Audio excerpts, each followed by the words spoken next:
All right, let's visit the line chart. So that's how the line chart looks like. And if we go into the code section, you can see that this is how you can initialize the code itself. This basically will render out this particular chart. Now the line chart has a large excessive amount of modifications. Let's start with the design. In the design, as usual, you can select between predefined themes, or you can set your custom, which directly controls either textColor or particular grid color. So the white dots behind it could be blue ones, or it could control directly the border color itself. Or for example, here you don't have a border color or border radius, like I said in earlier videos. Not all custom options are going to directly affect every single chart. For example, in this one, the border radius, the border color, they're not going to control anything because it's a line chart. But in the pie and column, in the column and the bar charts, the border radius was directly controlling how the particular columns or bars looking like. In here, it's not, but it's still included because that's all the options that you can set. But for example, the font size directly affects how it looks like. Or the font weight, should it be a bold or a not bold?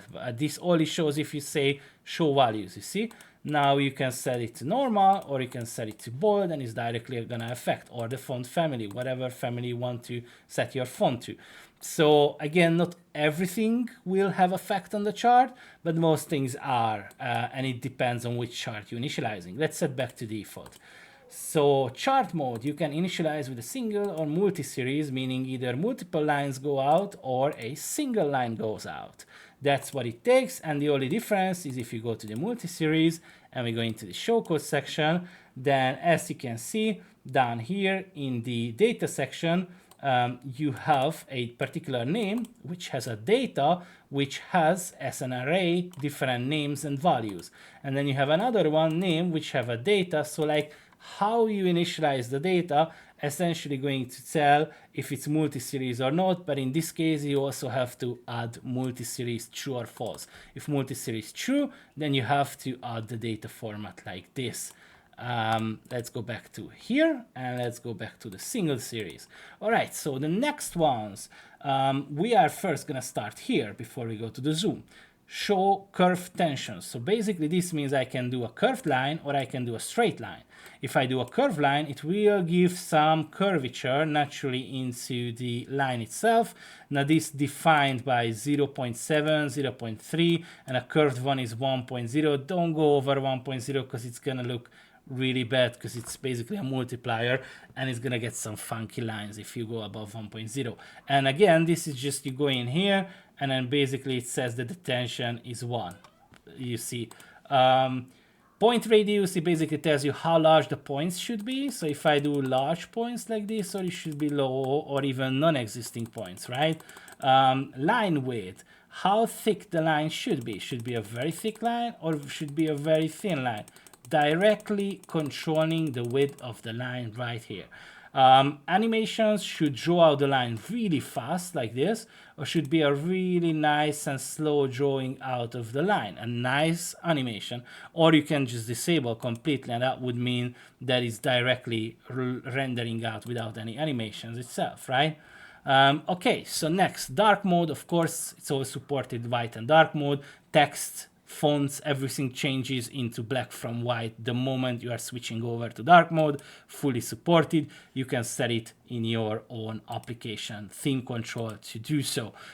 Show points, does it show the points or doesn't show the points? Show grid, so the dotted line behind it, does it show or not? Legends, top right corner, little cheat book should show or not.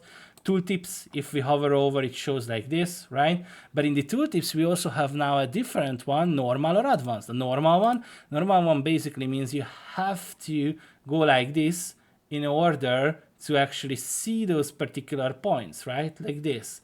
But if it's a advanced one, that means the moment I go inside the chart, it basically draws a vertical line down here.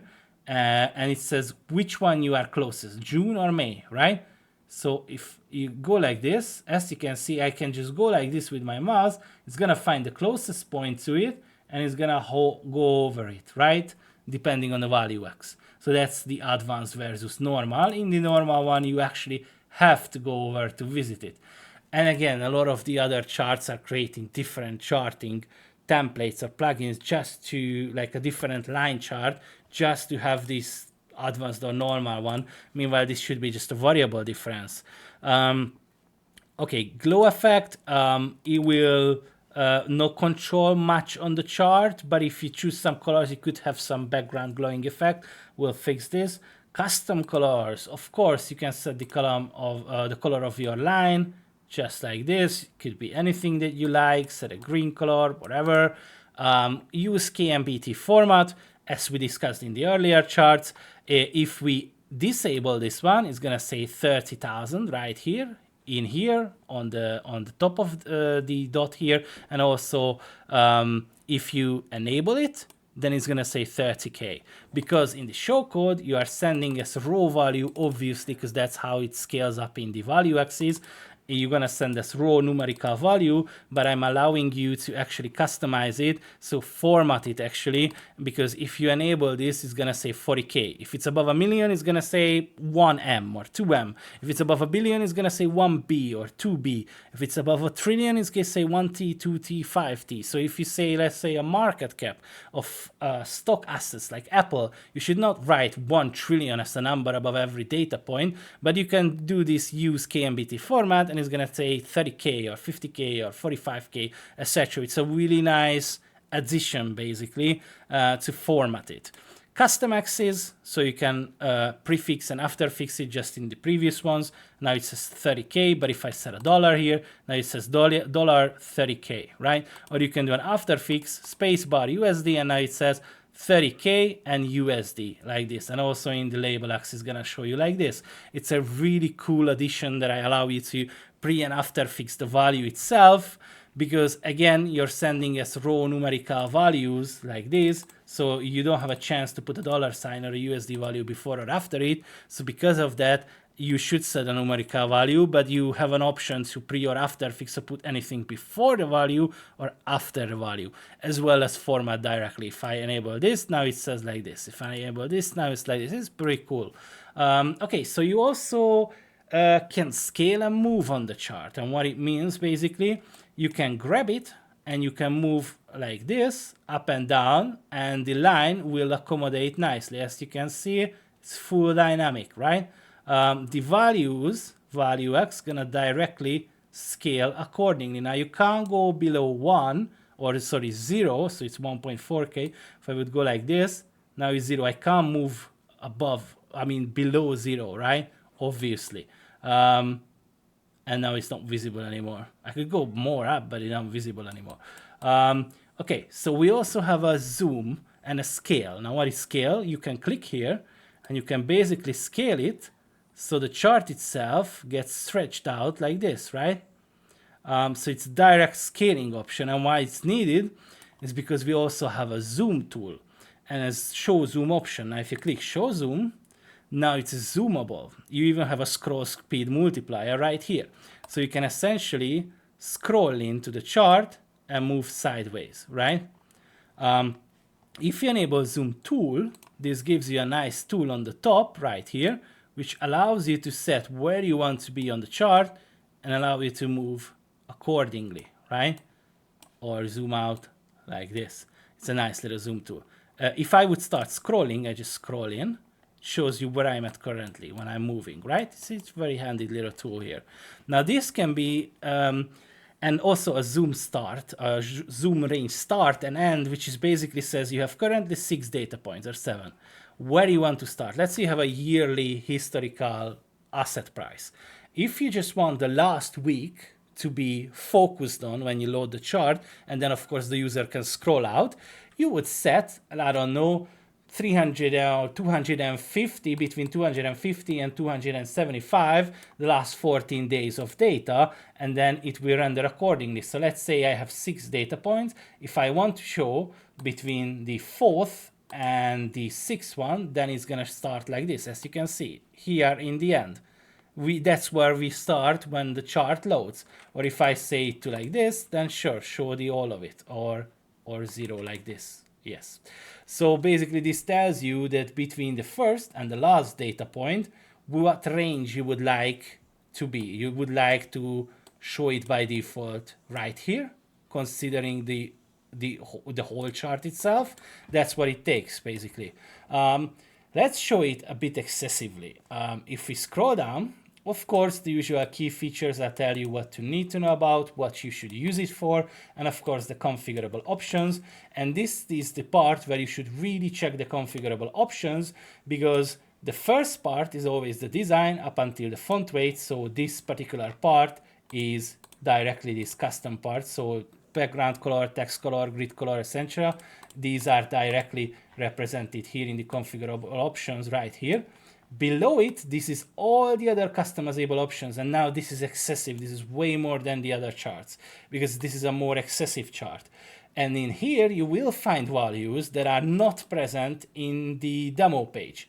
The demo page already crowded. I did not include a few things here, which you can set because it's not important that much. It's already set on a good default value. For example, if you scroll down, you're gonna see here stuff like pinch zoom sensitivity.